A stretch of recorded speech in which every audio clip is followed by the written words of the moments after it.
Ever think about the invisible dangers? The hidden histories literally buried beneath our feet or floating in the air.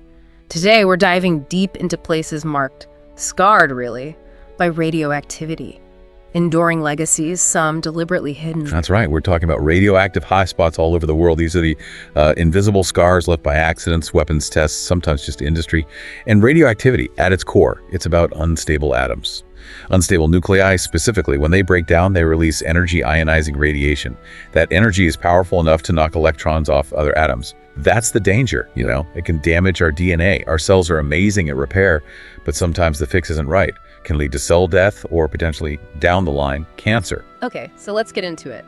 We've pulled together a whole range of sources, scientific reports, government docs, historical accounts, even personal stories. And our mission for you is to unpack the most critical stuff, the surprising details, and yeah, some genuinely shocking facts from all this material. We'll look at different situations, humanity's really complex dance with the atom, intentional use, accidents, sometimes total lack of control or even awareness, right? When you think radioactive disaster, Chernobyl probably jumps to mind first, 1986. What specifically stands out from the sources about that one? Well, it was a perfect storm, really. Reactor 4 design flaws, plus major human error during a safety test, ironically, led to a massive explosion, huge release across Europe.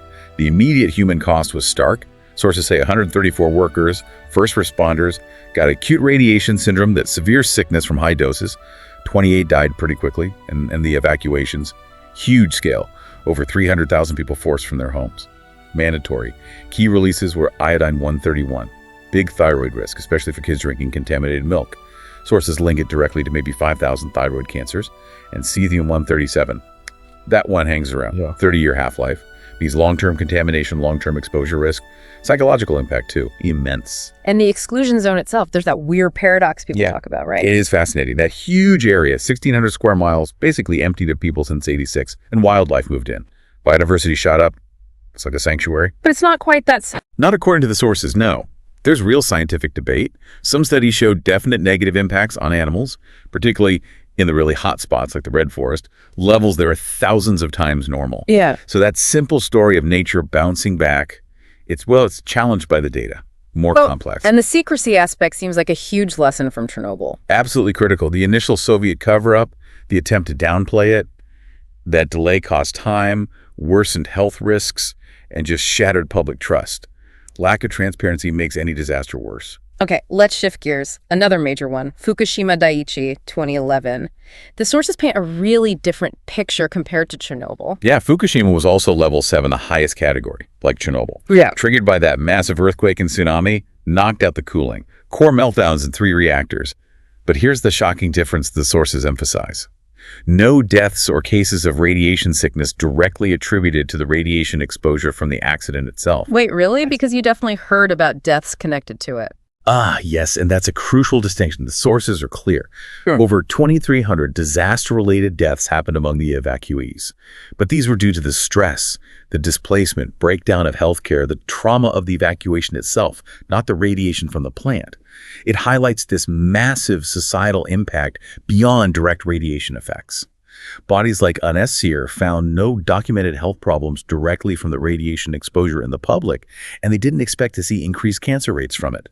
Those thyroid cancers that were found, likely due to super-sensitive screening picking up pre-existing stuff. Okay, let's rewind now. Go back further to a disaster that was kept secret for ages. Fukushima, Mailuu facility, Russia, 1957, an explosion in a tank holding liquid high-level nuclear waste. And get this, sources say the initial radioactive release was actually greater than Chernobyl's, created this huge contaminated zone, the East Urals radioactive trace, or E or T, over 20,000 square kilometers. Greater than Chernobyl. Wow. What makes Fukushima particularly shocking reading these accounts? The secrecy, first and foremost. It was deliberately hidden from the world, even from their own people. Evacuations were delayed, sometimes for up to 2 years. But here's a truly awful detail the sources reveal. Even before that explosion, the Mailuu plant had been intentionally dumping high-level radioactive waste straight into the Teka River. Intentionally. Yes. Knowingly contaminating villages downstream for years. So Fukushima wasn't just an accident. It points to this systemic disregard for people and the environment, a deeper failure. And there was another secret Russian site with its own history. Tomsk 7, another one of those secret cities built for plutonium and uranium production. In 1993, an explosion during chemical reprocessing released plutonium, created these persistent hotspots, radiation levels 100 times normal background. But here's a really disturbing finding from the sources. Despite clear evidence people were exposed, quote, no meaningful medical studies were performed on the local population. No studies, so people couldn't even prove they were harmed. Exactly. Made lawsuits incredibly hard. Sources mention one village where 14 out of 26 people trying to sue actually died while the cases dragged on, partly due to lack of medical proof. And the report suggests the 93 blast wasn't isolated. It points to a pattern, maybe 50 years, of unreported leaks and chronic contamination, a bigger hidden problem. Okay, from accidents to deliberate explosions. Nuclear testing left massive scars worldwide. Where did the sources point first? Semipalatinsk in Kazakhstan. This is the main Soviet test site. 456 nuclear tests there between 1949 and 89. Surface tests, atmospheric underground, the works. And the sources use some pretty strong language. They call it a human experiment on the people living nearby who had no idea. A human experiment. How did that play out? What were the consequences? Widespread contamination led to documented significantly higher rates of chronic diseases, anemia, just generally poor health, genetic damage, birth defects across generations. Cumulative doses. Some people got 7 to 740 times the average background radiation dose over the years. Yeah, just staggering. And here's a really jarring contradiction the sources highlight. Official reports sometimes claim the site is completely cleared, safe. But there's proposed legislation acknowledging excessive contamination still exists, that people have free access to some contaminated areas, and that cleanup on the worst parts is practically not carried out. Total disconnect. The U.S. testing program had major impacts too, right? Especially out in the Pacific. Oh, absolutely. Look at Bikini Atoll, Marshall Islands. Site of 67 U.S. nuclear tests, 1946 to 58, including Castle Bravo. Castle Bravo, that was the big one. Huge. A hydrogen bomb about 1,000 times stronger than Hiroshima or Nagasaki. The environmental damage was unbelievable. Islands literally vaporized. Huge craters left behind. Soil, water poisoned. Marine life devastated. The sources even note long-term global effects, like impacts on the ozone layer. And the human cost for the people who live there. The Bikinians. It's tragic. They were evacuated, moved off their homeland with a promise they could return soon. That promise was never kept. The islands are still too radioactive today. They suffered much higher rates of cancers, thyroid, leukemia especially. Sources document genetic damage passed down the generations. It's generations of displacement, loss of their entire way of life, their culture, deep emotional distress.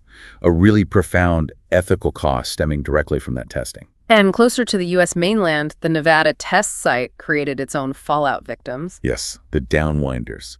People living in Nevada, Utah, Arizona, downwind from the hundreds of atmospheric tests conducted there. Prevailing winds just carry the radioactive fallout over populated areas. The Plum Bob test series in the late 50s was particularly bad for releasing iodine-131. And the health impact estimates. They're sobering. Sources estimate anywhere from 10,000 to 75,000 extra thyroid cancers resulted. Maybe 22,000 additional cancers overall. Around 2,000 leukemia deaths linked to the exposure. High doses during early pregnancy were also linked to fetal malformations.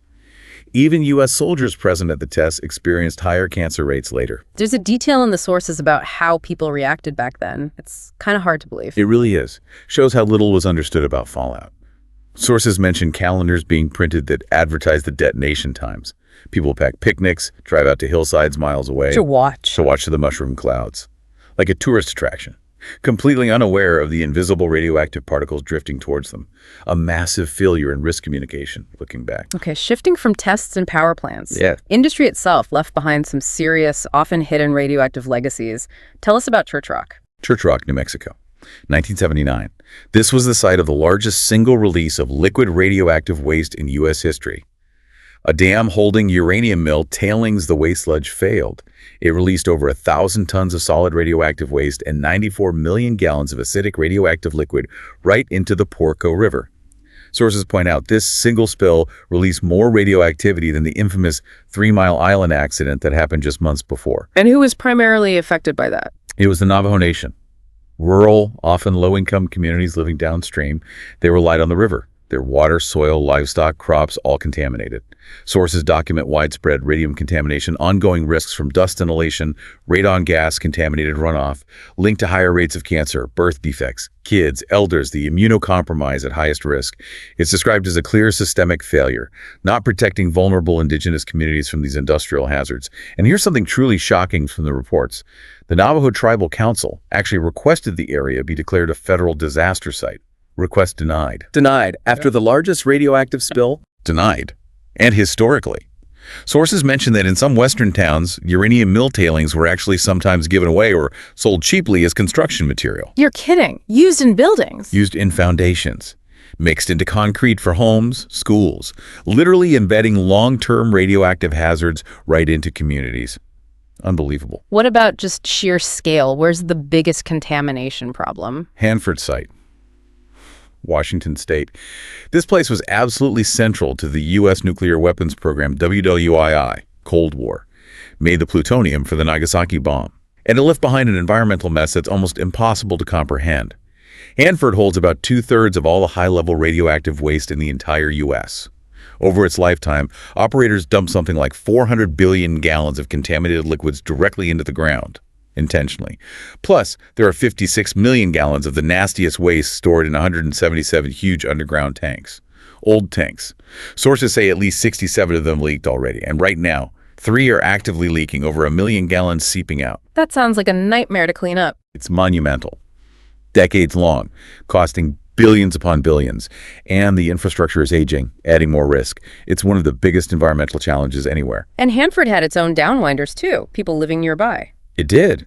During operations, Hanford routinely released radioactive materials into the air in the Columbia River. These particles settled on farmland.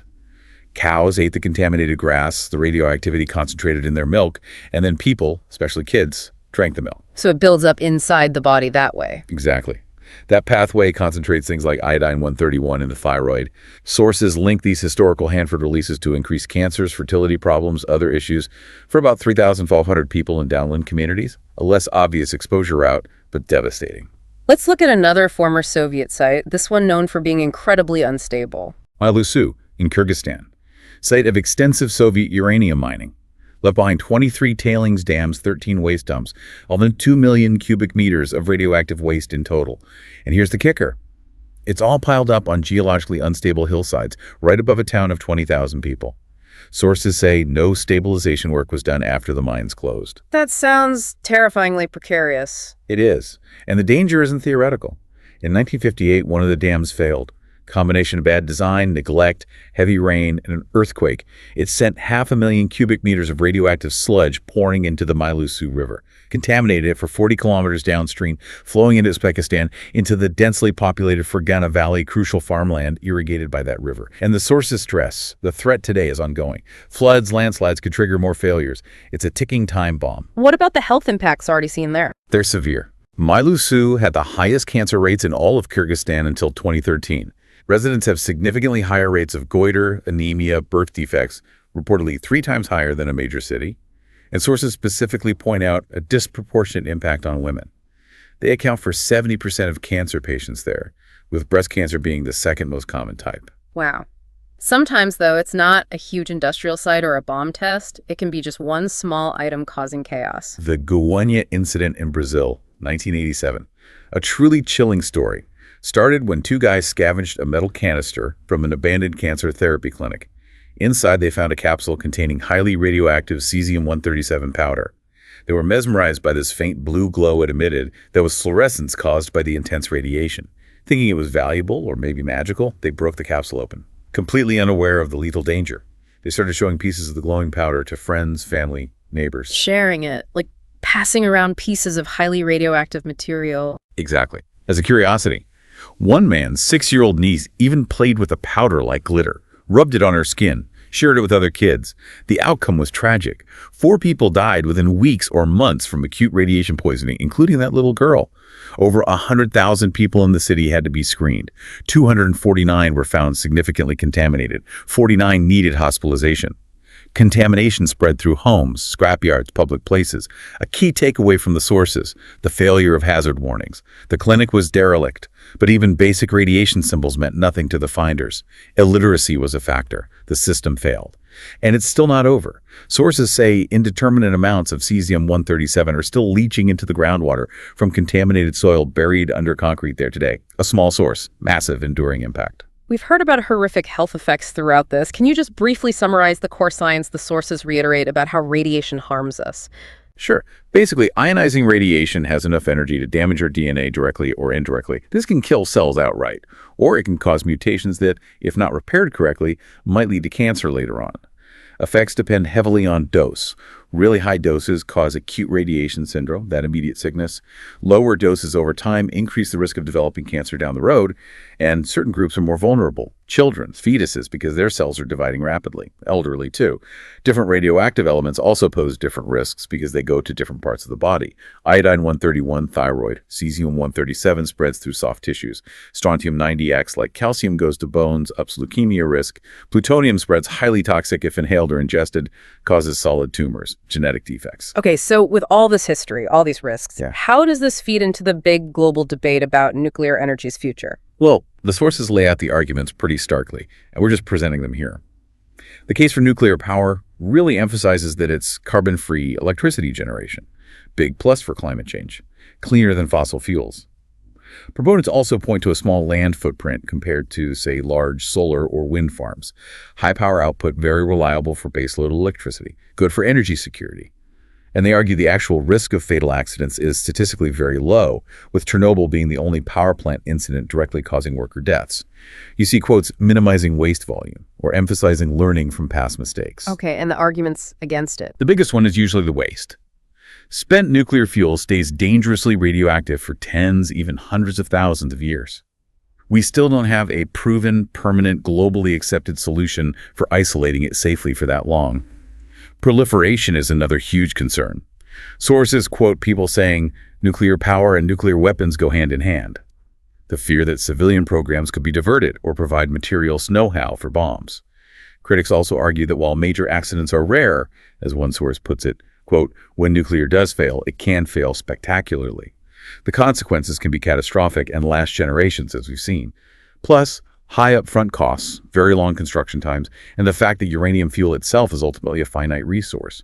You get quotes calling for zero nuclear power or highlighting the insurance challenges. So who's supposed to be keeping an eye on all this, globally and nationally? Internationally, you have the IAEA, the International Atomic Energy Agency. They set safety standards, promote peaceful uses, do inspections, and UNSCEAR, the UN Scientific Committee, assesses radiation effects based on global research. Nationally, taking the U.S. as an example, the EPA sets environmental radiation limits, oversees cleanups. The NRC, Nuclear Regulatory Commission, licenses and regulates the actual power plants and fuel facilities for safety. And the CDC provides public health guidance. There are also compensation programs. The U.S. RECA program for downwinders and uranium workers paid out billions, but its authorization just expired in June 2024, so its future is uncertain unless Congress renews it. And as we saw with Tomsk 7, getting compensation through courts can be really tough. And lastly, what about the science around safe levels of radiation? Is there agreement there? It's based on decades of research, especially the huge studies on Japanese atomic bomb survivors, the Lifespan Study, or LSS.